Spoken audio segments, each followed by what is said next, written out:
stood quiet 2 days just watching it play out, watching what excuses the people come up with. Every day, every year, every time I come out, y'all move the goalposts further. What you are, buddy? You official on the Wooden and Charles White team. Yes, sir. Yes, sir. Yes, sir. I'm okay with being a snitch. But you is a snitch, too. On a master class in how to take a good brand and totally it up. He made a bunch of phone calls to tell people how he... Young Thug probably thought cracking jokes and talking slick would win people over, but he couldn't have been more wrong. Fans started roasting him, and now other rappers are jumping in too, making the heat even worse. Oh, why did he have an opinion on my case? He doesn't like rats. He said he doesn't like... Cool. 21 Savage don't like rats? Lil Baby. At this point, Thug's likely wishing he stayed quiet after getting out because it feels like every single day another leaked audio drops, and each one slices away at his street credibility. But the biggest problem? That one piece of evidence everybody can't stop talking about, a 2-hour interrogation tape from way back in 2015. That tape has turned into the so-called smoking gun people keep using to label him a snitch. From the very start, the footage just looked bad, real bad. The moment that interrogation kicked off, Thug refused to even initial his rights, like he didn't want anybody knowing he was sitting in that room having that talk. Then, he went as far as telling detectives he'd say whatever they wanted as long as the public never found out. That move set the tone right away because it showed he already knew how damaging it would look if the streets ever heard about it. And just like he promised, once that tape started rolling, Thug didn't hold back one bit. He started talking reckless, tossing Pee Wee Roscoe right under the bus, flat out saying Roscoe was strapped with Wayne's enemies and running the streets committing crimes every single day. That wasn't casual small talk. That was a direct shot at another man's criminal hustle, and folks are not letting it slide. Thug didn't just run his mouth, he gave detectives a full play-by-play on the messy money war between Lil Wayne and Birdman. Remain silent. And that's it. Do you understand that? Initially? I don't want to initial. That's fine. If you don't want to initial it, that's fine. As long as he even spelled out how Birdman was blocking Wayne's album and refusing to pay him what he was owed. According to Thug, Birdman was straight up lying about the reasons, leaving Wayne completely shortchanged, and Thug went even further, dragging Wayne's own lyrics into it. He pulled out that infamous bar where Wayne raps, "Birdman is an army, I'm a one-man army, and if that dude coming for me, I'm going out like Tony." Using Wayne's own words to back up his claims made the whole thing even crazier. But Thug didn't stop there. He straight up hinted that Pee Wee Roscoe was the one who actually pulled the trigger on Wayne's tour bus shooting. Since Roscoe later got slapped with 10 years for that same case, a lot of people felt like Thug's words lined up just a little too perfectly. Later in the interrogation, when the spotlight shifted to YSL, Thug tried to laugh it off, acting like it was nothing more than a clothing line. He claimed YSL just meant Young Stone Life, or Young Successful Living, brushing off the whole gang label like it was some kind of joke. But looking back, that move aged horribly, because years later, in his own RICO case, he actually pled guilty to being tied to criminal street gang activity. That's a straight-up contradiction that makes his just a clothing brand defense sound ridiculous now. By the end of the tape, Thug wouldn't even take the officer's business card, like he knew it would look bad if anyone saw him holding it. But by then, the damage was already done. When the clip eventually leaked and went viral online, social media wasted no time branding him a rat. Thug scrambled for damage control, denying he ever snitched and arguing the video was useless since prosecutors never used it in court. His whole defense basically boiled down to, if they didn't use it, then it don't count as cooperating. Oh, brothers than Bird and Wayne. Oh, Roscoe and Lil Wayne were more than used to brain Wayne. He even jumped on Twitter firing off posts trying to defend himself. In one, he wrote, "Bashing me is only going to mess the rap community up more. I'm the glue to this fake game." That's what Thug claimed, but no matter how hard he tried to spin it, his denials just didn't stick.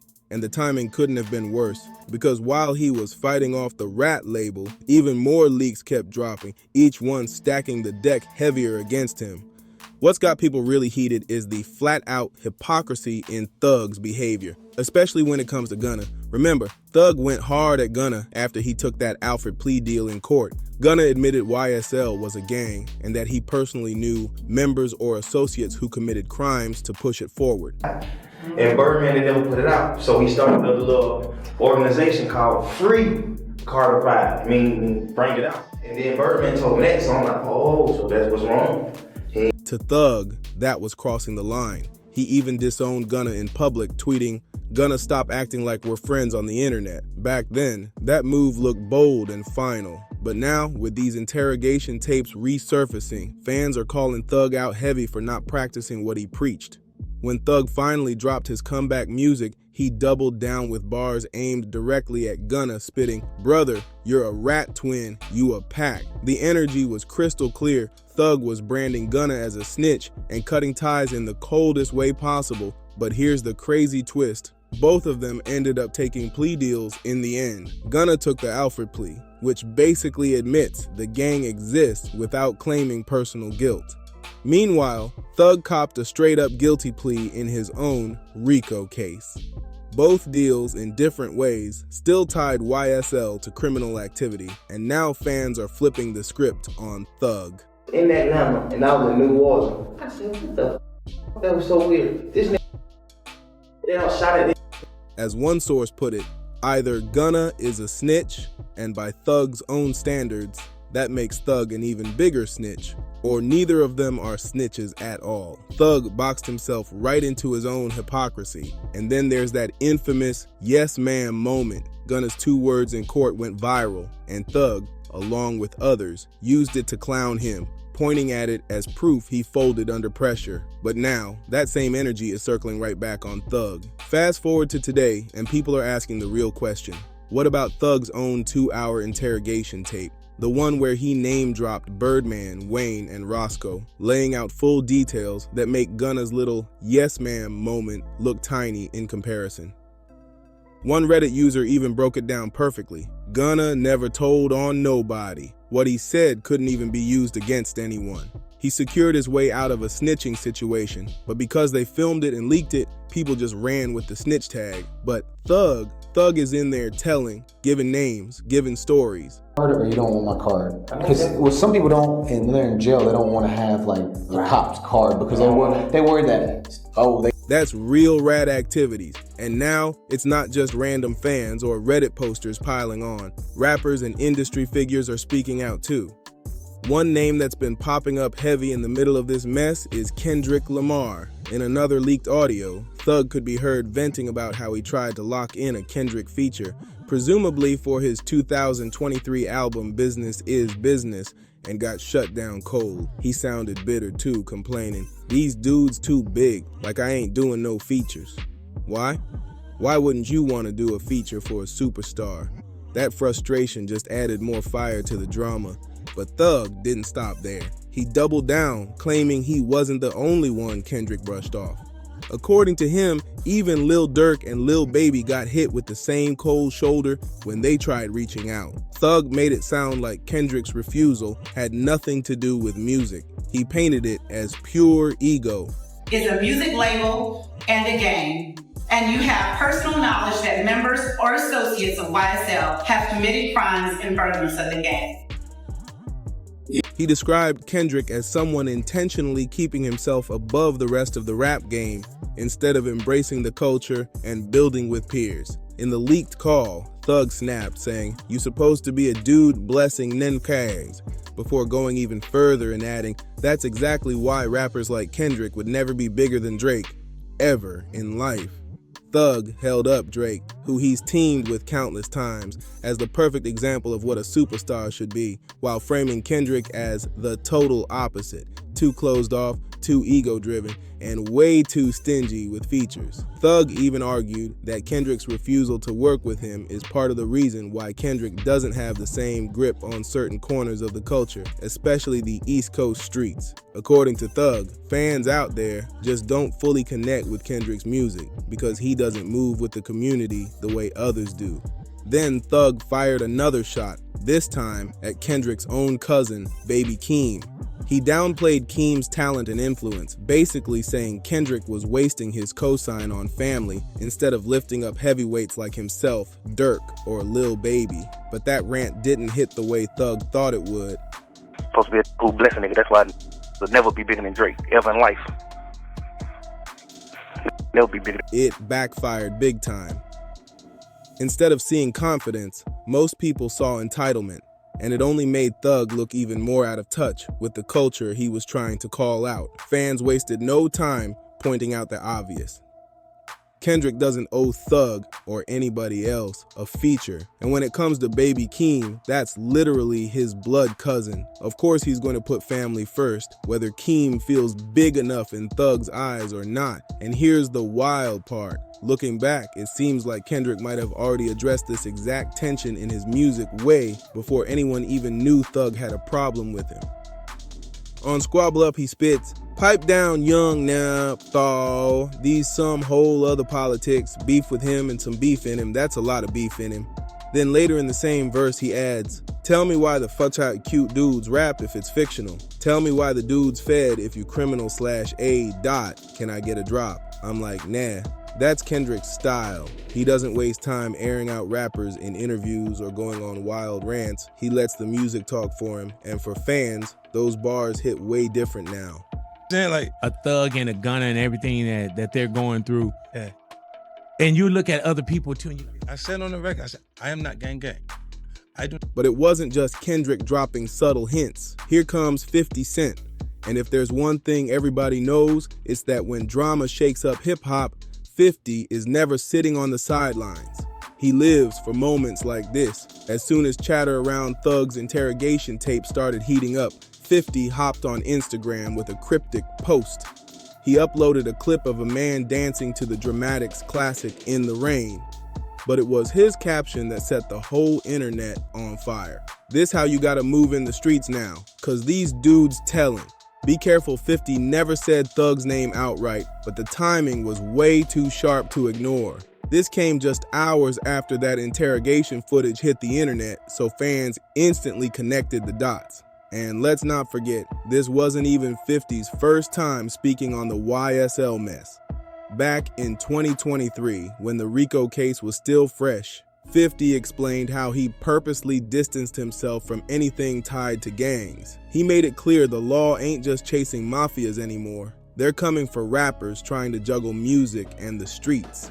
In his eyes, guys like Thug were putting giant targets on their own backs. A lot of people actually sided with 50's stance, saying if YSL hadn't been operating like a gang, there never would have been a RICO case in the first place. Dirk got something to do with non-trade.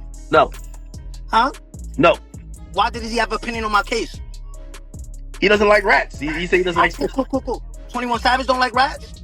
And without that case, all this snitching drama wouldn't even exist. And then, of course, you've got 6ix9ine. If there's one rapper guaranteed to jump in on this situation, it's him. He's the most infamous snitch in modern hip-hop. And unlike anybody else, he leans into it, owning the label completely. So when Thug's leaks dropped, 6ix9ine wasted no time blasting him. He went straight for the hypocrisy angle, calling out how the industry is handling Thug way different than it handled him. He said people were moving the goalposts. Back when he got locked up, rappers who weren't even tied to his gang lined up to bash him, swearing they'd never work with a rat. But now with Thug, it's suddenly excuses and silence from some of those same exact voices. According to 6ix9ine, the energy just doesn't match, and he wasn't about to let it slide. He even downplayed Thug's whole situation, saying it was nothing compared to his own federal RICO case.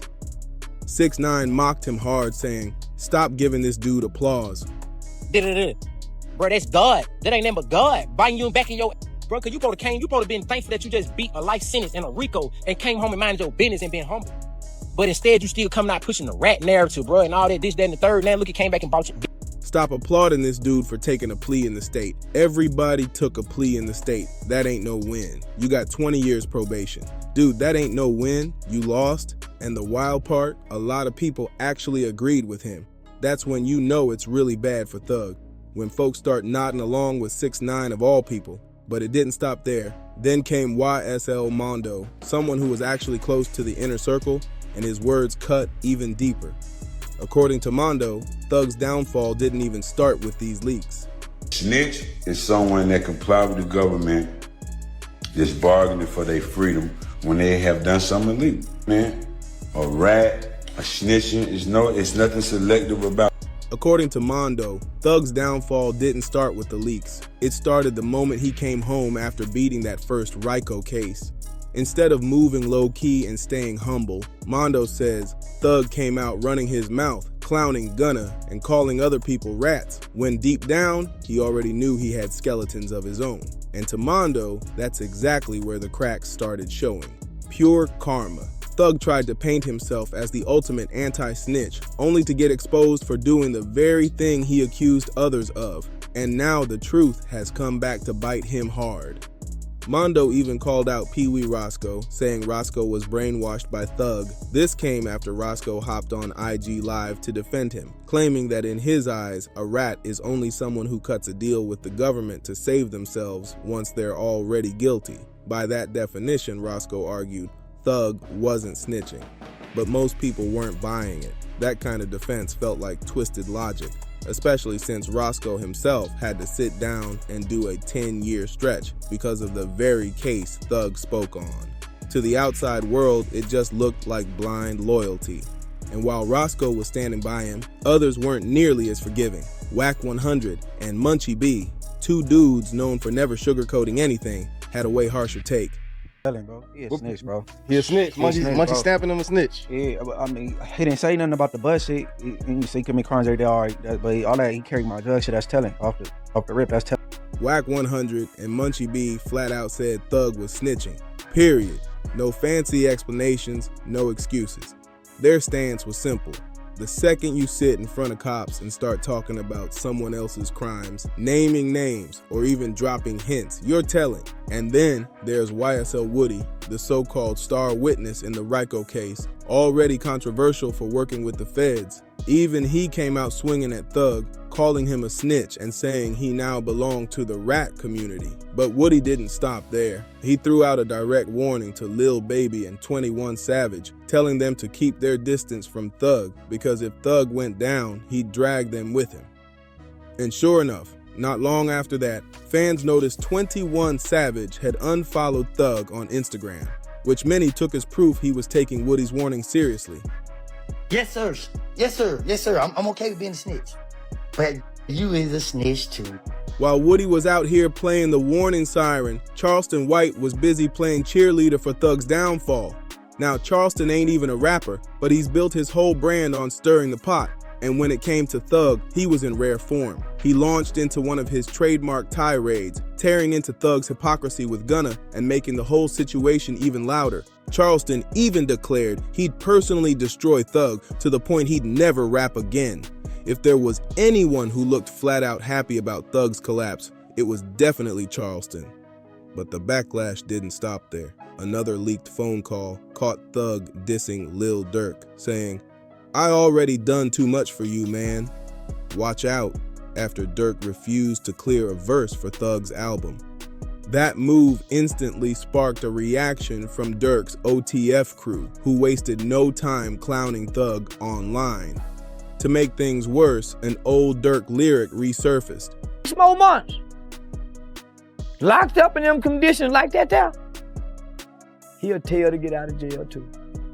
He about ready to break. I told y'all, I am the new crop. And you mad that Yak got it.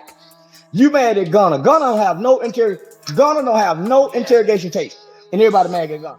Atlanta, I know y'all love Thug. And I love y'all. But y'all just bear with me. I'm finna destroy Young Thug. Rappers Goofy Stains, Pay Me for a Song, Don't Clear the Verse. Now fans are connecting the dots, saying that bar was about Thug all along. At this point, the criticism of Thug isn't just about the snitching tape anymore. People are painting him as a full-blown narcissist. Someone who twists words, lies on the fly, contradicts himself whenever it benefits him, and lashes out at anyone who doesn't fall in line. Whenever Thug sees others shining, he comes off bitter, jealous, and entitled. And now, there's a growing belief his behavior actually fractured what used to be a united Atlanta rap scene. A scene that, for over a decade, dominated hip-hop as the strongest force in the game. People are now accusing Thug of single-handedly breaking Atlanta's unity with his ego and non-stop antics. And here's the wild twist. While Thug was busy trying to sabotage Gunna's reputation, Gunna's the one coming out on top. His album dropped and pulled solid numbers, with both critics and fans rallying behind him. Some are even saying Gunna's project outsold Thug's naturally, while Business is Business was allegedly boosted by paid streams. The tide is shifting fast. Gunna's image is slowly getting rebuilt, while Thug's keeps sinking deeper. Fans are even comparing Thug's downfall to Meek Mill's messy situation. Remember when Meek went overboard with his anti-6ix9ine crusade? He let the snitching narrative overshadow his music, and it ended up damaging his brand way more than it helped. Now, Thug looks like he's falling into that same trap. Whenever he sees other people shining, he comes off bitter, jealous, and entitled. And many believe his behavior has actually fractured what used to be a united Atlanta rap scene, a scene that ruled hip-hop for over a decade as the strongest force in the game. But now, folks are pointing fingers at Thug, saying his antics and ego are the reason that unity is falling apart. And here's the crazy twist. While Thug worked overtime trying to tear down Gunna's reputation, Gunna's the one winning. His album dropped and pulled strong numbers, with both critics and fans rallying behind him. Some are even saying Gunna's project outsold Thug's naturally, while Business is Business was allegedly boosted by paid streams. The tide has officially shifted. Gunna's image is slowly bouncing back, while Thug's keeps sinking fast. People are even comparing Thug's downfall to Meek Mill's past situation. Remember when Meek went way too hard against 6ix9ine? He let the snitch narrative overshadow his music, and it damaged his brand way more than it helped. Now fans are saying Thug is making the same mistake, obsessing over who's a rat instead of giving people the music they actually want. The culture is calling it loud and clear. If Thug wants to recover, he's got to drop the snitch narrative, squash the beef with Gunna, and lock back in with the music. But right now, instead of building bridges, Thug just looks like a bitter man burning them all down. And that's where we'll leave it. Make sure you subscribe, share, drop a comment, and like this video so you don't miss what's next.